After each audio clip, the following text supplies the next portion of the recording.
አቶ እስራኤል ቦጋለ በምስራቅ ሲዳማ ዞን የዳዬ ከተማ ነዋሪ ናቸው። ለወትሮ በከተማው የነበረው የመጠጥ ውሃ እጦት ለተማሪዎች ለእናቶችና ህፃናት በእጅጉ ፈታኝ እንደነበር ያነሳሉ። ተማሪዎች ይቸገሩ ይሆን ነበር።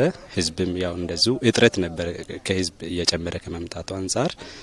ስለዚህ የፕሮጀክት ተመርቆ አሁን ስራ ውስጥ እየገባ ስለሆነ የህዝብ ጥያቄ ተስተካክሎ ከዚህ በኋላ የውሃ ችግር ይቀረፋል ብለን ነው የምናስበው። ይህን የመጠጥ ውሃ ችግር የተመለከተው የፌዴራል መንግስትና የክልሉ መንግስት በጋራ በመሆን የዳዬ የመጠጥ ውሃ ፕሮጀክትን በአጭር ጊዜ አስገንብቶም ለምረቃ በቅቷል። ጂቲቪ ኢንጂነሪንግ የውሃ ኮንስትራክሽን ድርጅት በተቋራጭነት ይዞ ፕሮጀክቱን በ2 ዓመት ጊዜ ውስጥ ሰርቶ አጠናቆታል። ግንባታው ሲጀምር የዋጋ ንረትና የውጭ ምንዛሬ እጥረት ፈታኝ የነበረ ቢሆንም የህዝብን ጥቅም በማስቀደም ለምረቃ መብቃቱን የድርጅቱ ስራ አስኪያጅና ባለቤት ኢንጂነር ጌታሁን ታደሰ ጠቅሰዋል። አካባቢው የውሃ እጥረት የነበረበት መሆኑን የገለጹት ኢንጂነር ጌታሁን አሁን ላይ ተመርቆ ወደ ስራ የገባው ፕሮጀክት ከ75000 በላይ ዜጎችን ለ25 ዓመታት ማጠጣት የሚያስችል ነው ብለዋል።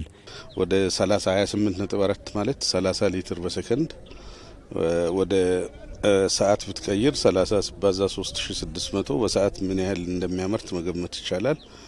ከዚህ ቀደም የነበረውን በፈረቃ ይሰጥ የነበረውን የመጠጥ ውሃ አቅርቦት አሁን እያንዳንዱ የከተማው ነዋሪ ለሚቀጥሉት 20ና 25 ዓመታት በበቂ ሁኔታ ውሃ ማግኘት ይችላል።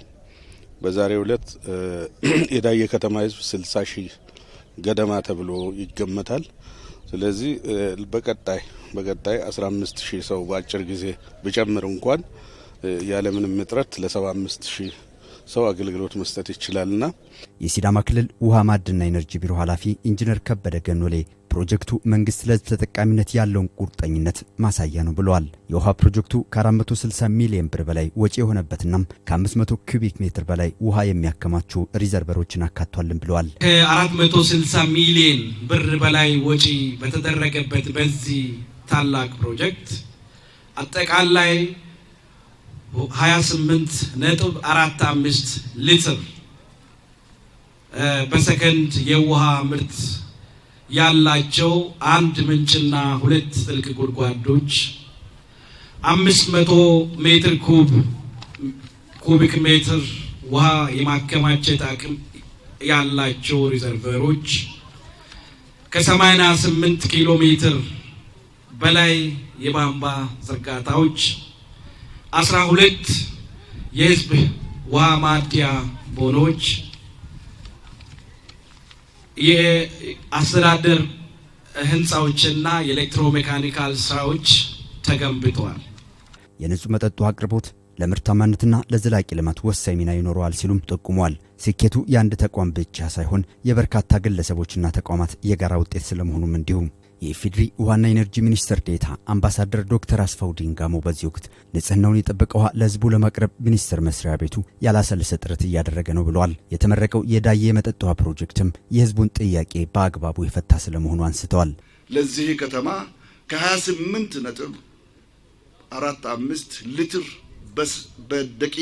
በሰከንድ እንግዲህ ማወቅ የምትፈልጉ 3600 ጊዜ ሲታባዙ በሰዓት ምን ያህል ውሃ ማጠራቀም እንደሚቻል ማየት ይቻላልና ያ ተጠራቅሞ ተሰርቶ ዛሬ ለዚህ ምረቃ በቅቷል።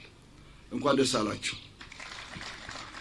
ይህ ውሃ የዛሬ 2 ዓመት በፊት ከክቡር ፕሬዝዳንቱ ጋር እዚህ መተን ያኔ ፍላጎት ነበር፣ ጥያቄ ነበር። ጥያቄ መልስ አግኝቶ ነበር። መልስ ካገኘ በኋላ ጥያቄያችሁ መልስ አግኝቷል ተብሎ ተነግሮ ነበር። ዛሬ ግን ያ ጥያቄ መልስ ያገኘው ወደ ተግባር ተለውጦ ተሰርቶ ውጤታማ በሆነ መንገድ ወደ እያንዳንዱ ህዝባችን ክልል አካባቢ ደርሶ ለምረቃ በቅተናል። እግዚአብሔር ለዚህ ስላበቃን አመሰግናለሁ።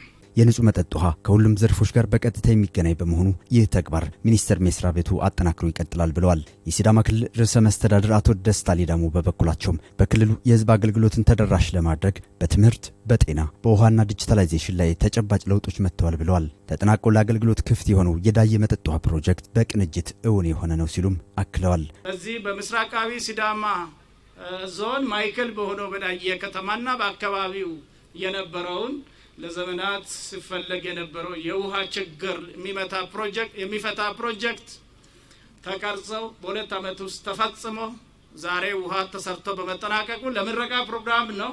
ይሄ የውሃ ፕሮጀክት 460 ሚሊዮን ብር የፈጀ ለዚህም ፌደራል መንግስት ከፍተኛ ድርሻውን የተወጣበት የክልሉ መንግስትም እንደዚሁ የበኩሉን ኃላፊነት የተወጣበት በቅንጅት ተሰርቶ ግን የህዝባችን ጥያቄ የመለሰ ፕሮጀክት ነው። ጥያቄ ለመለሰ መንግስታችንና ፓርቲያችን አንድ ጊዜ ምስጋና ብናቀርብ መልካም ነው ላለው ፕሮጀክቱን ህዝቡ በይፋ የተረከበው በመሆኑ ረጅም ጊዜ አገልግሎት እንዲሰጥ ነዋሪው በባለቤትነት ወስዶ እንዲጠብቀውም አሳስበዋል።